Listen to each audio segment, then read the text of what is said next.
Pakistan's former Prime Minister Imran Khan has pleaded not guilty to corruption charges a day after his arrest sparked nationwide protests. 8 people have died nationwide in the protests and about 1,000 have been arrested.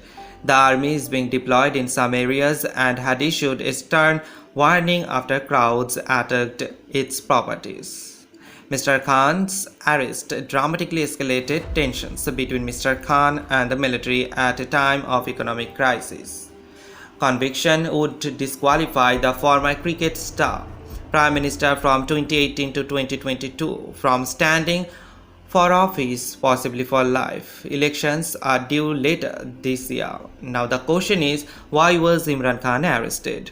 Dramatic footage showed dozens of security officers forcibly removing the 70-year-old from court on Tuesday, then bundling him into a police vehicle. There is tight security at the police guest house, where he is being detained, which is also serving as a courtroom. On Wednesday, Mr. Khan was indicted on charges that he unlawfully sold state gifts during his premiership, in a case brought by the Election Commission. He denies the allegation and says he fulfilled all legal requirements. It was the first of dozens of cases against him in which he has been formally charged. For months, he had avoided arrest, with his supporters at times fighting pitched battles with police to keep him out of custody. Thursday's arrest was based on a new warrant for a separate corruption case connected to the alleged transfer of land for Al Qadir University near Islamabad. The judge remanded Mr. Khan in custody for 8 days in this case. One of his lawyers, Sher Afzal Marwat, said his client was faring well and relayed a message to supporters not to give up. You have to stand your ground for rule of law, Mr. Khan mentioned. His Pakistan Tehreek-e-Insaf (PTI) party said it would challenge the legality of his arrest in court. The action by Pakistan's anti-corruption body has led to violent protests across the country. The government has called the army in to maintain order in several regions of the country, including Khyber Pakhtunkhwa, Punjab, Balochistan, and Islamabad. In a televised address to the nation, Pakistan's Prime Minister Shehbaz Sharif warned that violent protests would not be tolerated. The perpetrators who take the law into their own hands will be dealt with an iron hand.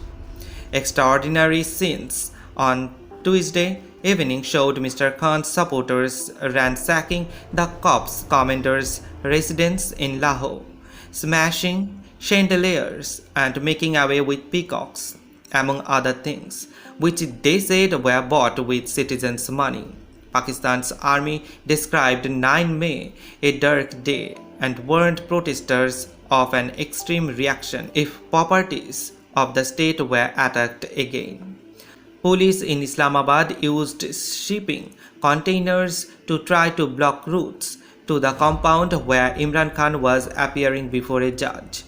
The BBC witnessed clashes between protesters and the police in the middle of one of Islamabad's main motorways.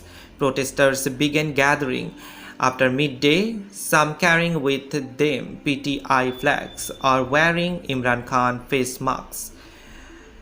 Canisters of tear gas were fired into the crowd soon after they began to gather. The protesters attempted to hit the metal casings away using their sticks. There were no arrests during the 90 minutes the BBC were present. We came to do a peaceful protest, but these police are shelling us, one man who was holding stones and a stick and wearing a surgical mask told the reporters. Until our death, we will continue this protest or until they free Imran. Otherwise, we will shut the entire country.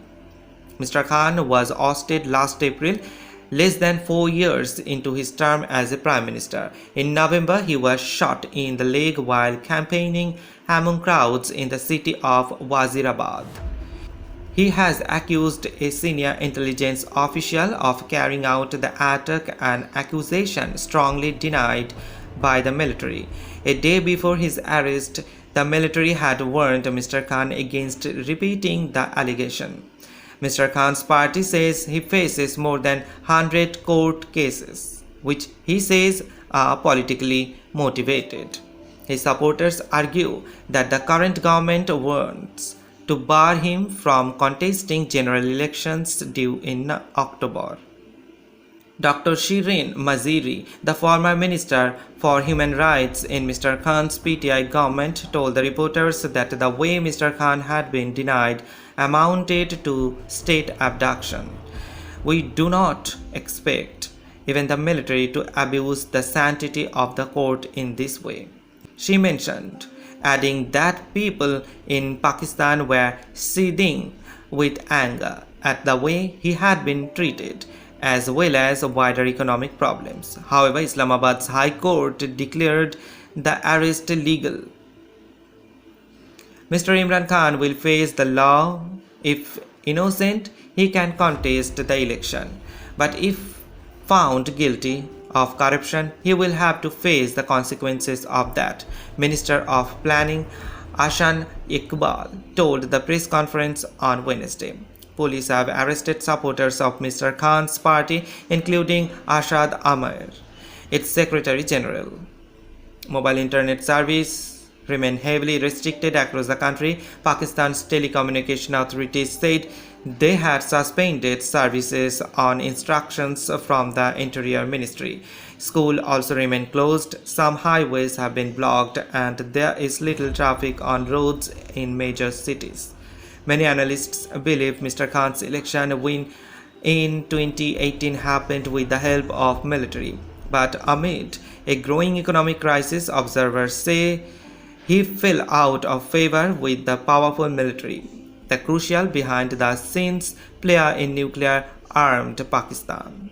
Since being in opposition, he has become one of the military's most vocal critics.